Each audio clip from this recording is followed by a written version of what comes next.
कलाम साहब का सपना था एयरफोर्स में पायलट बनने की, लेकिन वो असफल हो गए और वो उनका आखिरी चांस था। फिर वो निराश होकर पहुंच गए ऋषिकेश स्वामी शिवानंद के आश्रम। जब स्वामी शिवानंद ने कलाम साहब को देखा जो कि निराश खड़े थे, तो उन्होंने उनसे कहा कि अपनी किस्मत को स्वीकार करो और जीवन में आगे बढ़ो। तुम एयरफोर्स में पायलट बनने के लिए पैदा नहीं हुए हो। तुम क्या बनने के लिए पैदा हुए हो इसके बारे में तुम्हें पता नहीं है, लेकिन ये पहले से ही निश्चित है। तुम इस असफलता को भूल जाओ, क्योंकि ये जरूरी था तुम्हें वो बनाने के लिए जिसके लिए तुम पैदा हुए हो। तुम ये जानने की कोशिश करो कि तुम्हारे जीवन का उद्देश्य क्या है। खुद को भगवान के चरणों में समर्पित कर दो। रोज सवेरे उठकर एक मिरर के सामने खड़े हो जाओ और खुद से बोलो कि मैं सर्वश्रेष्ठ हूँ, मैं सबसे अच्छा हूँ, मैं अपने काम को पूरे मन, पूरी लगन और पूरी निष्ठा के साथ करता हूँ। मेरे जीवन में जो भी चुनौतियाँ हैं, मैं हर चुनौतियों को एक अवसर की तरह देखता हूँ। मुझे खुद पर भरोसा है, अपनी काबिलियत पर भरोसा है और अपनी मेहनत पर भरोसा है। अगर मैं किसी भी चीज़ को ठान लेता हूँ तो उसे अंजाम तक पहुँचाकर ही रहता हूँ।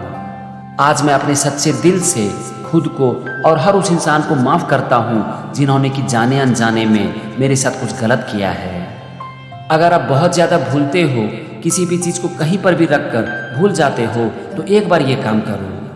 आप जब भी किसी भी चीज़ को कहीं पर रखते हो ना, तो अपने मन ही मन कहो कि मैं इस चीज़ को अभी यहाँ पर रख रहा हूँ।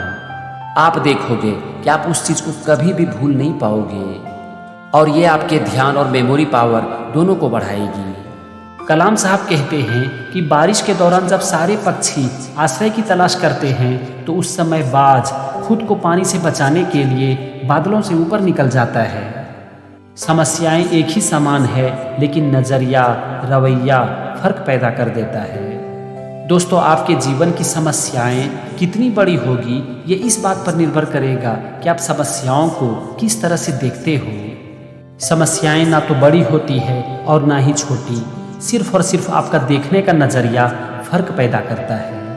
दोस्तों, अगर कोई भी इंसान कभी भी हमें किसी दूसरे इंसान के बारे में कुछ बोलता है ना, तो हम बिना जाने उसे सच मान लेते हैं। हम ये जानने की कोशिश ही नहीं करते हैं कि सामने वाला जो बोल रहा है उसमें कितनी सच्चाई है। उस समय वो आदमी हमारा सबसे अच्छा मित्र बन जाता है, क्योंकि हमें शिकायत में मज़ा आने लगता है।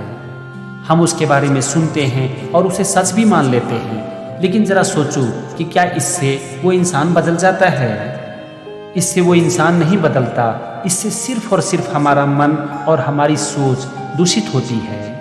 इसीलिए कभी भी किसी के बारे में दूसरों से बुरा मत सुनो, और अगर सुनो तो उसे सच मत मानो। क्या आपने कभी सोचा है कि शेर को जंगल का राजा क्यों कहा जाता है? क्या वो सभी जानवरों में ज़्यादा ताकतवर होता है? क्या वो सबसे ज़्यादा तेज भाग सकता है? क्या वो सबसे लंबा होता है? नहीं, लेकिन बावजूद इसके शेर को जंगल का राजा कहा जाता है। क्यों? इसका सिर्फ एक कारण है, और वो है शेर की सोच और उसका रवैया। इसीलिए अगर आप खुद को बनाना चाहते हो ना, तो अपनी सोच को बदलो और जीवन के प्रति अपने नज़रिए और अपने रवैये को बदलो, और ये आपके जीवन को पूरी तरह से बदल कर रख देगी। अपने जन्म से ठीक पहले एक बच्चा भगवान से कहता है कि भगवान, मैं धरती पर अकेले नहीं जाऊंगा, आप भी मेरे साथ चलिए। तो इस पर भगवान कहते हैं कि बेटा, तुम वहाँ पर जाओ, वहाँ पर मैं हमेशा तुम्हारे साथ रहूँगा। और इसका प्रमाण ये होगा कि जब भी तुम चलोगे तुम्हें 4 पैर के निशान दिखाई पड़ेंगे, उसमें से 2 तुम्हारे होंगे और 2 मेरे। जब भगवान ने उस बच्चे को आश्वासन दिया कि वो हमेशा उसके साथ रहेंगे, तो उस बच्चे ने जन्म लिया, धीरे धीरे बड़ा हो गया। एक दिन उसकी मृत्यु हो गई और वो फिर से भगवान के पास वापस चला गया। वहाँ पर जाकर बच्चे ने भगवान से कहा कि भगवान, मैंने देखा कि जब भी मेरी ज़िंदगी में चुनौतियाँ आती थी तो उस समय आप मेरा साथ छोड़ देते थे, और इसका प्रमाण ये था कि उस समय मुझे सिर्फ और सिर्फ 2 पैर के ही निशान दिखाई पड़ते थे। तो इस पर भगवान कहते हैं कि बेटा, जब भी तुम्हारी ज़िंदगी में चुनौतियाँ आती थी, समस्याएँ आती थी, तो उस समय जो तुम्हें 2 पैर के निशान दिखाई पड़ते थे वो मेरे पैर थे, क्योंकि उस समय मैं तुम्हें अपनी गोद में उठा लेता था। मैं आपसे एक सवाल पूछता हूँ कि इन दोनों में से हमारी किस्मत कौन तय करती है? हमारे जीवन की परिस्थितियाँ या फिर जीवन की हर परिस्थितियों में लिया गया हमारा डिसीजन? मैं मानता हूँ कि जीवन की परिस्थितियाँ हमारी किस्मत तय नहीं करती है, लेकिन हर परिस्थिति में हम क्या डिसीजन लेते हैं ये हमारी किस्मत तय करती है। और सबसे अच्छी बात क्या है पता है, परिस्थितियाँ कभी भी हमारे हाथ में नहीं है, लेकिन हर परिस्थिति में हम क्या डिसीजन लेंगे ये पूरी तरह से हमारे हाथ में है। इसीलिए जीवन की हर परिस्थिति में सोच समझकर डिसीजन लो और ये आपके जीवन को पूरी तरह से बदल कर रख देगी। रात का समय था, चारों तरफ अंधेरा था और एक कमरे में जल रही थी 4 मोमबत्ती। उसमें से एक मोमबत्ती कहती है कि मेरा नाम शांति है, लेकिन मुझे लगता है कि अब इस दुनिया को मेरी ज़रूरत नहीं है, और ये कहकर वो मोमबत्ती बुझ जाती है। अब दूसरी मोमबत्ती कहती है कि मेरा नाम विश्वास है, लेकिन अब इस दुनिया में लोग एक दूसरे पर विश्वास नहीं कर रहे हैं, इसीलिए अब इस दुनिया को मेरी ज़रूरत नहीं है, और ये कहकर वो मोमबत्ती भी बुझ जाती है। अब तीसरी मोमबत्ती कहती है कि मेरा नाम प्यार है, लेकिन ये दुनिया नफरतों से भरी पड़ी है और किसी को भी मेरी ज़रूरत नहीं है, और ये कहकर वो मोमबत्ती भी बुझ जाती है। अब एक छोटा सा बच्चा उस कमरे में जाता है और जब वो 3 बुझी हुई मोमबत्तियों को देखता है तो वो उदास हो जाता है। तो चौथी मोमबत्ती उससे कहती है कि बेटा मेरा नाम आशा है, और जब तक मैं जीवित हूँ तब तक तुम्हें उदास होने की ज़रूरत नहीं है। तुम एक काम करो, तुम मेरी सहायता से शांति, विश्वास और प्यार को फिर से जला दो। यह सुनकर वो बच्चा खुश हो गया और उसने आशा के बल पर शांति, विश्वास और प्यार को फिर से रोशन कर दिया। दोस्तों, इसीलिए कहते हैं कि आशा ही जीवन है। जो समय की कद्र करता है, समय एक दिन उसे महान बना देता है। इसीलिए कभी भी समय बर्बाद मत करो। कहते हैं कि समय सबसे कीमती दौलत है। अगर आपका पैसा खो जाए तो आप फिर से उसे कमा सकते हो, लेकिन अगर आपके हाथ से समय निकल गया तो उसे वापस लाने का कोई तरीका नहीं है। डॉक्टर APJ अब्दुल कलाम 18 घंटा मेहनत करते थे। सचिन तेंदुलकर घंटों प्रैक्टिस करते थे, और इसीलिए आज भी हम उनको याद करते हैं। माइकल जॉर्डन ने कहा था कि मैं अपने जीवन में बहुत बार फेल हुआ और इसीलिए आज मैं सक्सेसफुल हूँ। बल्ब बनाने से पहले थॉमस एल्वा एडिसन 1000 बार फेल हुए। KFC के फाउंडर कर्नल सैंडर्स की रेसिपी को 1000 बार रिजेक्ट कर दिया गया, लेकिन बावजूद इसके इन लोगों ने हार नहीं मानी। इसीलिए आपके जीवन में चाहे कितनी भी बड़ी मुश्किलें क्यों ना आ जाए, लेकिन कभी भी हार मत मानो, क्योंकि जीवन की हर असफलता सफलता का ही एक पड़ाव है। नेल्सन मंडेला ने एक बार कहा था कि अगर किसी भी काम को पूरा नहीं किया जाए तो वो हमें असंभव लगता है।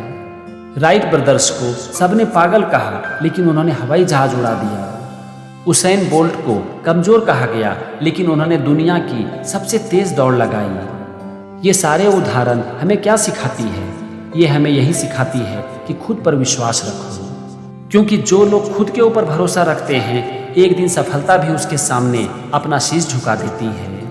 जो इंसान अपने जीवन में बड़े सपने देखता है और उसे पूरा भी कर लेता है, पता है वो क्या करता है? वो करता है एक छोटी शुरुआत। वो सही समय का और मौके का इंतजार नहीं करता है, बस वो करता है एक छोटी शुरुआत और उसके ऊपर टिका भी रहता है। और उसकी यही एक छोटी सी कोशिश एक दिन उसे एक बड़ा इंसान बना देती है। श्रीमद् भगवद गीता में भगवान श्री कृष्ण ने कहा है कि अपने मन और अपनी इंद्रियों को चीज़ों से हटाओ और कभी भी चीज़ों के मोह में मत फंसो, और इससे तुम्हारी बुद्धि स्थिर हो जाएगी। इसी बात को गौतम बुद्ध ने अलग तरीके से कहा है। गौतम बुद्ध कहते हैं कि बीच का रास्ता अपनाओ, ना तो ज़्यादा ना तो कम। ये दोनों बातें हमसे एक ही बात कहती है कि अपने जीवन में ज़रूरत के अनुसार चीज़ें ज़रूर इकट्ठा करो, लेकिन कभी भी चीज़ों के पीछे मत भागो, नहीं तो आप भी एक दिन चीज़ बनकर रह जाओगे। स्टीव जॉब्स ने एक बार कहा था कि जो लोग सोचते हैं कि वो दुनिया को बदल सकते हैं, वही दुनिया को बदलते हैं। दोस्तों, कहते हैं कि सोच में जादू होती है, और जो आदमी बड़ा सोचता है वो जीवन में कभी भी हार नहीं मानता। J.K. रॉलिंग के हैरी पॉटर पब्लिश होने से पहले 12 पब्लिशर द्वारा रिजेक्ट किया गया, लेकिन बावजूद इसके उसने हार नहीं मानी। पता है इसका कारण क्या था? इसका सिर्फ एक कारण था, उनकी बड़ी सोच। जब आप जीवन में बड़ा सोचते हो ना, तो फिर आप कभी भी हार मान नहीं सकते।